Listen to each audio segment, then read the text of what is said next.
Let's move now to designing your slides. Again, the goal comes first. Design can help you in reaching your goal, and design has nothing to do actually with just making something look pretty. This is sometimes a misconception as well. Design means planning, and planning means deciding your hierarchy. What's the most important thing that you want to say in that slide? What's the second most important thing? What's the third most important thing? And so on. And once you have identified your hierarchy, what's more important, then you contrast them. You make important things big and less important things small. Because that's how also you manage the attention of the people. They will look first at bigger and most important things, and then at smaller and less important things. You can wonder, or what can I delete? Unnecessary words, decoration, and so on. So let's do again another exercise. Look at this slide here, types of sport. Now, can you tell me what do you think doesn't work in this slide? There is too much text and there is no highlight whatsoever. So either we read everything to get ourselves what is important, or what will happen most of the time, we don't read at all. That's very true, exactly. You mentioned two things. One, there's too much text, and the other has to do actually with the hierarchy. And you're right. And actually, I hope that with this exercise, I will demonstrate you that the main problem is not actually that there is too much text, but it's really that there is no hierarchy, that everything is at the same level, except maybe the title, which is slightly larger, and which is actually the only thing that I read right now in this slide. What's really important here is that there is lack of hierarchy and contrast. There's no margins, there's no white space, everything has the same importance. So let's see how we can improve it and make it more readable, even without removing the text. I will modify this slide without removing any text. So as a first thing, I can start by identifying what I want the audience to see first. So for example, here, I just put swimming, basketball, baseball, curling in bold and separate from the rest of the text. At least now I see that it's about these 4 sports. I still can't read anything of the rest of the text, but at least I know it's about 4 sports. Then I can further increase contrast, and I can decide what comes first and what comes afterwards. What I did here was the following. I put the titles larger and in red, and I put them in columns rather than through the whole slide. I also increase white, I increase margins, and I increase contrast between text, which is actually even smaller here in font size, and the rest of the slide. I can then further make it more fun and increase contrast even further within the text. And that's how it looks like. So here you see that with exactly the same amount of text, now I know that this is about 4 sports, and I know, for example, that swimming is about an individual or a team in water, and that maybe curling is about ice, a target, 2 teams sliding stones, and so on for the others. I increased contrast also within the text by putting some of the text in bold, the one that I wanted the audience to see first, and the rest in gray. Again, it took very little time, maybe 5 minutes, to create this slide and to go from something that it's not really readable, like this, to a slide that it's much more readable. Sorry, here, this one. And I did that without removing any text. So again, the main problem there, it's not really just about the amount of text, but it's rather the fact of lack of hierarchy and contrast once you've fixed your hierarchy. So let's go a bit more into the text. Now, how much text? If it's not enough, then maybe the slides don't work without the speaker. Like, for example, in this tutorial, I had to write a bit more than I can actually say. Or if it's too much, however, then the main point can be completely obscured by irrelevant details. The main point can be obscured by irrelevant details. We can repeat that over and over because I think it's very important that your main message has to come out everywhere, in your design, in your slides, in your voice. Text also implies that you're choosing a font. Pick something readable. Now that's a bit up to you. It's your choice. There are some examples of fonts that are less readable, especially when there's a lot of text in a slide.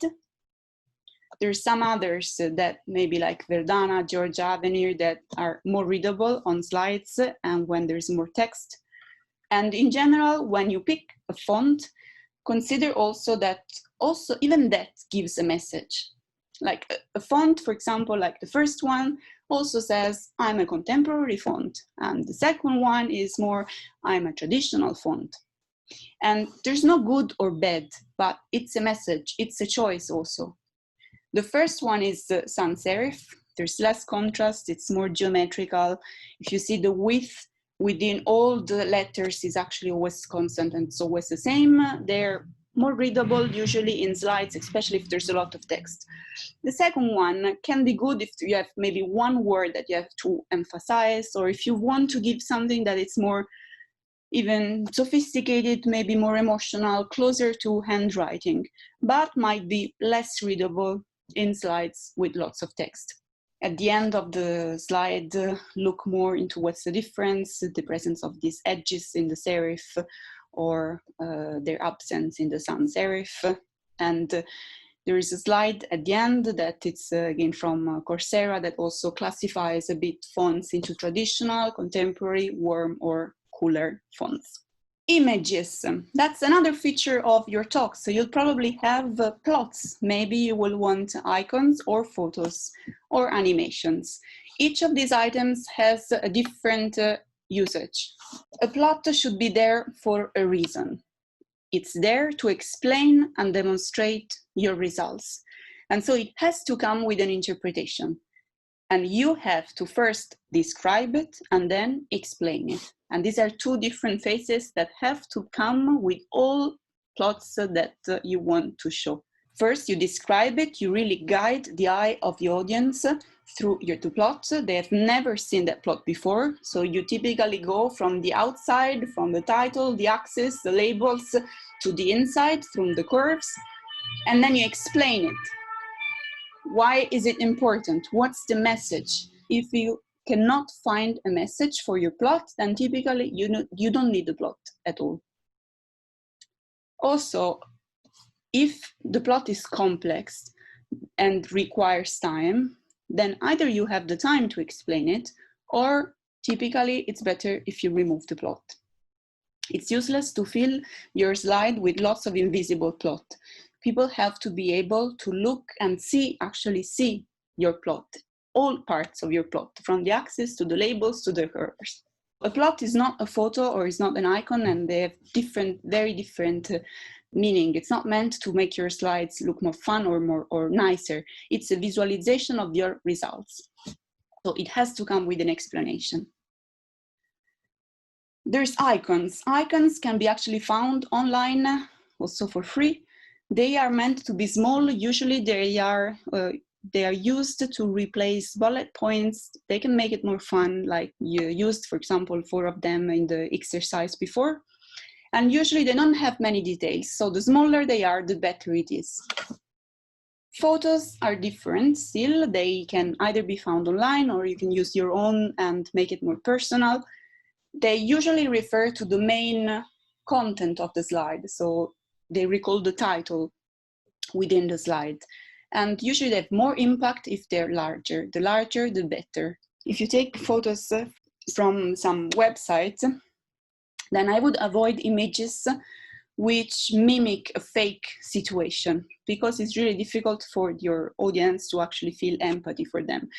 I just put two examples here. For example, the first one, I found it after a search on collaboration. Now, I don't know you, but I've never found myself in a situation in which in a collaboration I was laughing at the white blackboard. And second one, I found that after achievements, again, I don't know you, but if you achieve something, I'm not sure that you would go there with all your hands straight like that and take a picture. It doesn't really seem real enough for the audience to actually feel anything when seeing this picture. Also, sometimes they're very complex, and you may want to try photos which are either dark or light so that your text is actually visible if you have any on top of them. Finally, animations. Some people like them very much, some others really don't. In general, unless you really know what you're doing and you're expert about that, then I would rather advise to avoid them, especially in transitions, because they can really make your audience quite sick. But again, keep it simple, functional to your message, unless you really know what you're doing. Another point is colors. There's no need to use all the colors just because they exist. I hope we all agree on that. It has to be readable again. So try to use maybe a dark background with a light foreground or vice versa. And remember that some colors have a meaning which is not just associated to the context where you're using it, but they can have a general meaning. For example, I took this slide somewhere from the internet. The temperature dropped to -15 degrees last night. I think actually that's a nice example of how we associate red to a warm color, but the text is telling me something that it's freezing. And there is a bit of a contrast, obviously, there. Or also here, red is usually for things that you don't have to do, green for things that you can do, yellow for danger or warnings. So if I mix them up and I put in red the things that I'm allowed to do, then I'm confusing you. Another thing, complementary colors are not necessarily a good choice, in particular if it's green and red. Sometimes we even mix them and they don't render very well, especially on screens. One possibility, unless again you're an expert designer, pick your favorite primary color and then select the others by using a color matching website. That's super easy. For example, here in this one, Color Explorer, I picked blue and then it generated the palette for me. And in any case, don't use more than maybe 3-5 colors maximum through all your presentation. That's another one, it generates a palette. Unless you know what you're doing, again, keep it simple. Sometimes, it's easier and even has a more professional look to just use a modern, for example, font in black on a white background, rather than using some complex template, which by default you may find in your tool, with maybe some heavy background or items which are not really necessary, decorations, or especially with things like shaded background in which your text will probably be too bright on one part and instead not very visible on the other side.